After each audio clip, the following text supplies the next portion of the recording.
Hi everyone. I want to thank you all for your concern and support. Even though I'm not giving out my real name, I obviously took a huge risk by telling anyone this at all, and I'm so grateful you've all tried to be helpful. I'm so sorry for the delay in updating. I've had some things to figure out. So I'll start with what I know. My husband is dead. In the end, I decided not to dig up the petunias.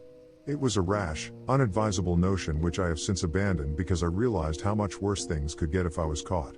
I've been smart about the whole thing so far, and I'm not about to throw that all away. It's too big of a risk. I did, however, thoroughly examine the flowers and the earth around them for any sign of disturbance, but I found none. Of course I found none. I don't know what I thought had happened, that my garden was some sort of pet cemetery and my husband had clawed his way back from the beyond? Even to me, of all people, that sounds crazy. No, my husband is dead. In my heart, I know that beyond any shadow of a doubt. Which means that whoever is in my kitchen right now is a complete stranger. He looks and sounds exactly like Rick. His own parents don't even notice the difference, for heaven's sake, but he doesn't act like him at all. Which tells me again that he is a stranger, that he never knew me before this, and he certainly never knew Rick.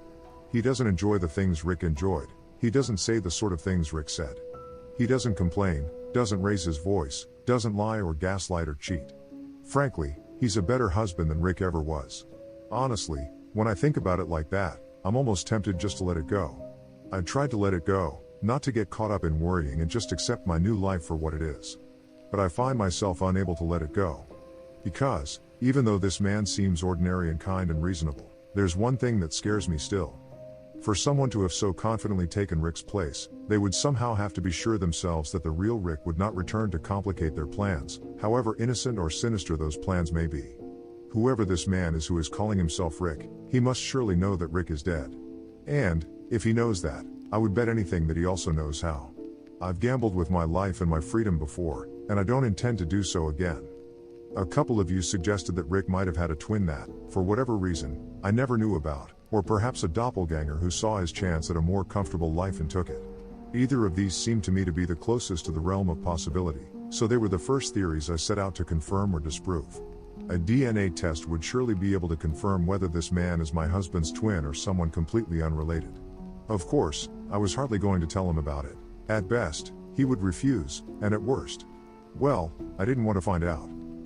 So about a week after my last post, I ordered 2 separate DNA tests designed for finding one's relatives and ancestors and had them delivered whilst Rick was at work. Then, a few nights later, I waited until he was asleep, actually asleep, not half asleep and staring. And I pulled out a few strands of his hair, not enough that it would be noticeable in the morning but sufficient amount to send away in a little tube to be analyzed.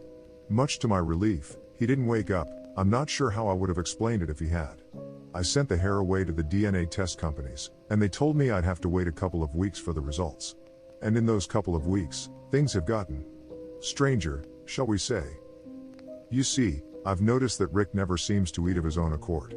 Like, he'll make dinner for us both. But that seems more to do with when I mention that I'm hungry than with his own desire to eat. He doesn't snack between meals, he never goes for a glass of water. I don't even think he takes anything with him to work for lunch. There's something else too. Rick's beard trimmer is still in its box, exactly where he left it 6 months ago, covered in dust and quite obviously unused. And yet Rick has been home for nearly a month and his beard doesn't seem to be any longer, even though he used to trim it twice a week.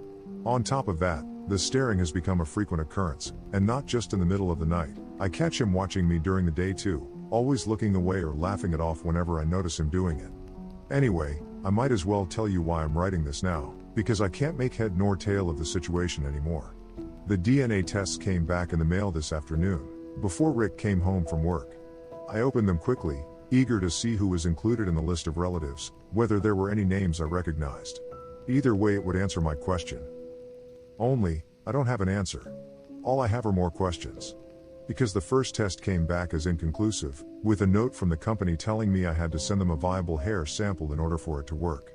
I didn't understand that. I'd cut the hair myself, after all. And what did they mean by viable? But it was the second test that concerned me the most, where there should have been information about demographic and regional origin. There was nothing, only a line of printed black letters spelling out the word unknown. Where there should have been a list of relatives and ancestors, there was no one. Not just no one related to Rick. No, I mean no one. According to the DNA test, this man has no relatives. No family, no ancestors, no biological connections near or distant. That should be impossible, right? How can a person exist without any kind of relation? And how can he come from nowhere? I'm typing this up on the computer in the study, with several tabs open on various Google searches as I try to figure out how this could be possible. The DNA test lies on the table behind me, taunting me with the evidence of everything I do not know. And then I hear it, clear as day, coming from the doorway behind me. Rebecca? If I didn't know better, I'd say my heart stopped. I would know that voice anywhere. I never heard him come in, never even heard the door open. Dimly, in the back of my mind, I recall that our door creaks every time it opens. How could I not have heard it? I turn over my shoulder towards not Rick, a false bright smile on my face. He is not smiling. His face is calm, but there's something hard about the line of his mouth that sets me on edge. What the hell is this? His voice is perfectly level, but something about it makes the hairs on the back of my neck stand up. There's an undertone to his voice that I haven't noticed before now, something low and subtly grating. Even the real Rick never sounded like that. He holds something up, one eyebrow arched. When I see what he's holding, my stomach plummets. The results of the DNA test.